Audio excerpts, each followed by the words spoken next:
to the corner, and there goes Colette crashing to the canvas.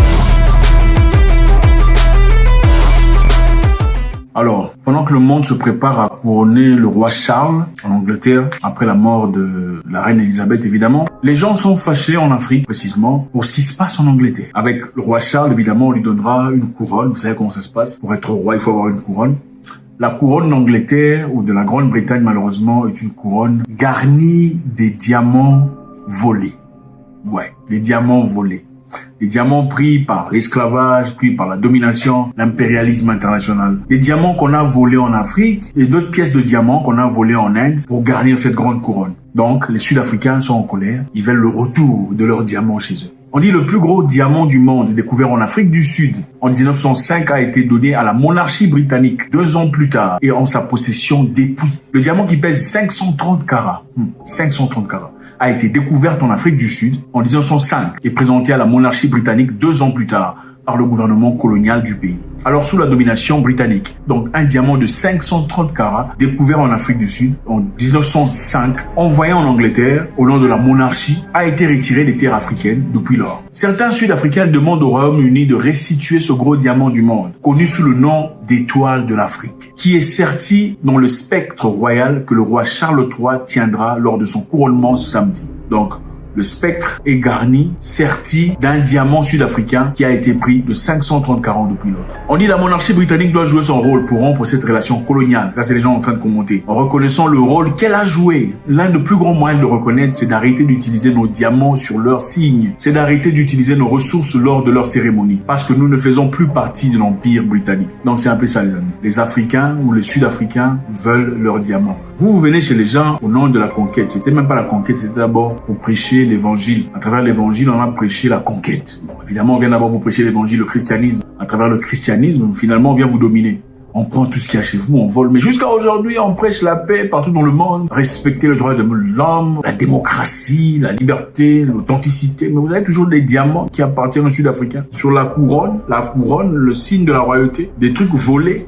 530 carats, on n'a pas honte. Les Sud-Africains veulent leurs diamants en retour. Ils veulent que l'on rende leurs diamants. We want the crown to be brought back to South Africa where it belongs. At least it will restore the dignity of the African child. At least it will restore the self-respect of the African child. To King Charles, I think it would be right for him to ascend his throne, ensuring that he's showing a sign of hope to us Africans, those who were previously colonized by well, not by him directly, but by his predecessors. And I think if he wants to be a recognized monarchy, a respected monarchy by the African people, it would be wise of him to return what was taken from us without our consent. Après la mort de la reine Elisabeth II, pour ceux qui s'en souviennent, les internautes demandaient au gouvernement britannique de rendre les artefacts obtenus par l'Empire britannique, dont le diamant Koh-i-Noor, l'un des diamants le plus célèbres du monde. Le diamant Koh-i-Noor est un diamant qu'on a pris aussi en Inde. Donc ils n'ont pas seulement volé en Afrique, ils sont aussi partis à travers leur impérialisme voler des diamants en Inde. La conversation sur le diamant, qui fait partie des joyaux de la couronne britannique, ont eu tendance sur les réseaux sociaux au milieu de la couverture de la mort de la reine. Les utilisateurs publiant leur opinion sur l'Empire et de même sur le vol du diamant d'eau. À l'époque, pour ceux qui s'en souviennent, quand la reine Elisabeth mourait, beaucoup d'internautes étaient contre. Ils voulaient pas dire mes condoléances. Ils voulaient pas dire que, oh voilà, paix à son âme. Beaucoup d'internautes ont pensé que ça aurait été hypocrite de dire paix à son âme, puisqu'elle a été à la tête d'un empire farouche, brutal à l'époque, qui a réclamé beaucoup de vie partout dans le monde, passant par l'Afrique, l'Inde, l'Asie, beaucoup d'autres endroits d'ailleurs. D'après ces internautes, il aurait été hypocrite de dire paix à son âme, puisque c'est elle et son environnement qui ont causé la peine à beaucoup de personnes.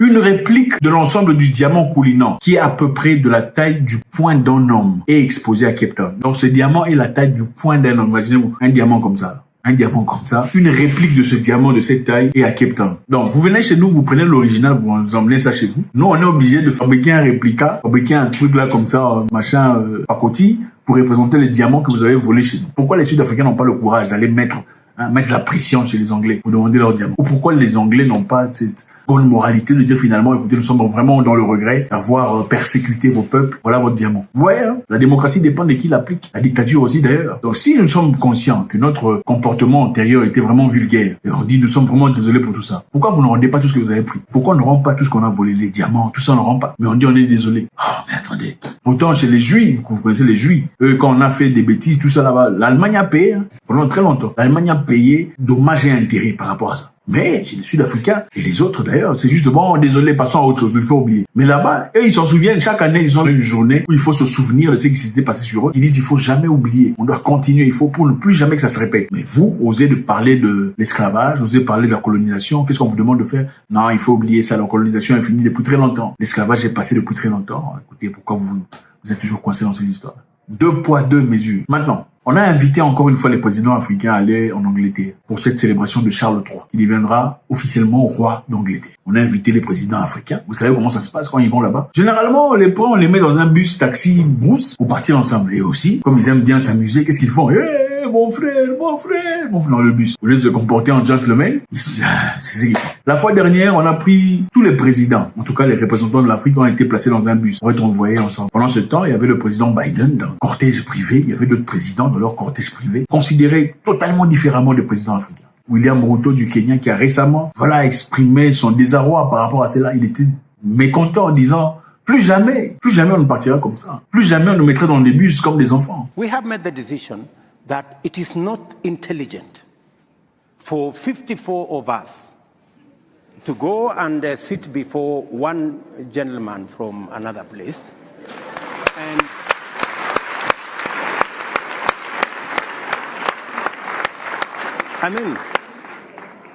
And sometimes we are mistreated. Yeah. You know, we are loaded into buses like school kids. You know, and it's not right. Well, you are summoned, you know. It's not right. So the decision that we have made as AU is that going forward, if there is going to be a discussion between Africa and any other country, we are going to be represented by the chair, the outgoing chair. That should be sufficient for, a meeting of maybe 6-7. Yeah. That should be able to represent Africa. And that is the position I am taking as the president of Kenya. Maintenant, la question est évidente. Comment vont-ils se comporter cette fois-ci? Vont-ils encore aller comme des écoliers dans un bus pour l'instauration du nouveau roi d'Angleterre? On attend évidemment qu'ils rendent les diamants qui ne leur appartiennent pas. C'est ça, le monde dans lequel on vit. Je pense qu'il est très important de le signifier. Autant les gens peuvent venir avec leur bonne moralité. Il faut arrêter de faire ça. Il faut arrêter de persécuter les gens. Il faut une démocratie. Il faut laisser les papas. Il faut tout ça. Mais bon, les diamants là, on n'en aura pas. En Allemagne, il y a des Africains qui sont là-bas. Des Africains d'il y a très longtemps. Vous avez compris. Des Africains sont encore là-bas. On n'a jamais rendu ça en Afrique. Pour qu'on leur donne une paix éternelle digne de ce nom. Des Africains sont encore là-bas. La monarchie d'Angleterre ou de la Grande-Bretagne, avec une couronne garnie de diamants volés. 530 carats sud-africains. Et l'autre gros diamant Koh-i-Noor venant des Indes. Vont-ils le rendre pour finalement démontrer combien ils sont justes et corrects? Vont-ils le rendre à leurs propriétaires?